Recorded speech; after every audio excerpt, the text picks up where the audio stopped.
Good morning. I'm Walter Wilkinson, one of the precision rifle range masters here at Gunsight Academy. Right. What I want to do is go into this. Okay, go ahead and take it from the top. Good morning. Let me start there. Good morning. I'm Walter Wilkinson, one of the precision rifle range masters here at Gunsight Academy. I wanted to get into the weeds on some of the specifics of the equipment that we recommend that you bring. All right, I want to start out with probably the number one problem that we see is the bipod. All right, you want one that has an adjustment range of between 9 and 13 inches. Now, the reason for this is that we are not lying flat on a bench. We have a lot of downslope and upslope, and you're going to need to be able to get a good range of adjustment on your bipod. The bipod needs to be a quality one. What we want you to avoid is using the style that has the friction locks on the legs, because these are very, very difficult to work with when you have to reach forward and lock them, which is very frustrating for the shooter, and also they come loose and spring back in again.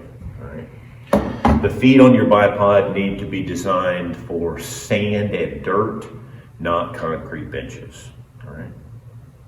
Next, you're going to need something to lay on the ground. The shooting mat itself can be something as simple as a fold-out accordion style pad like this, or as elaborate as a roll-up style shooting mat. Now, anything bigger than this is really hard to carry around, so be careful with the Strata Lounger size shooting mats. One of the other key things to have will be tools to adjust your optics. All right, you're going to want to have all the different wrenches that you need to tighten the mounts on your scopes, as well as tightening all the screws on the rings. As far as other personal protection items, elbow pads are a real good idea. You don't need and should not use the hard plastic ones that you would use for your knees on your elbows. This is fine for on your knees, but not good with the elbow. Something just to protect your skin. All right, this aids a lot in the shooting process. I always get a lot of specific questions on exactly what tripods to purchase. Manfrotto makes probably the best general purpose tripod that's out there, either the 190 series or 055 series tripod. You want it to be able to adjust all the way down to the ground and have a center post that you can move up and down for elevation. All right. This is exactly the tripod that we use as a rental that we have here. We have a few of these. This is the ideal thing to use. Absolutely what you do not want to use is something like this. All right. It is not sturdy at all. You will end up throwing it over the hill about day 2 in class. All right, so spend more money on your tripod than you do on other things. A great comfort item while spotting is a small chair. All right, you're going to be sitting on the ground itself, not up above it. So having a chair that's simple as this design here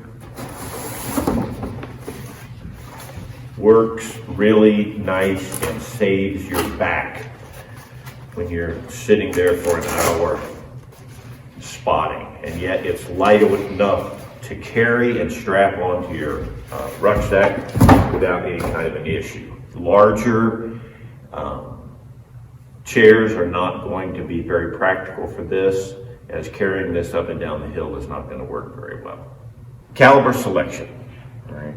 Our goal here at Gunsight Academy is to teach you how to hit targets, not for you to come out here and hit targets during class. Now, that's hard for some people to understand, in that we don't want you using your 300 Win Mag or 338 Lapua, all right?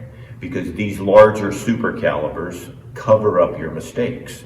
You're coming out here to actually learn how to do this. So we want to use a caliber that is accurate enough, but at the same time shows you your mistakes in wind correction and range estimation.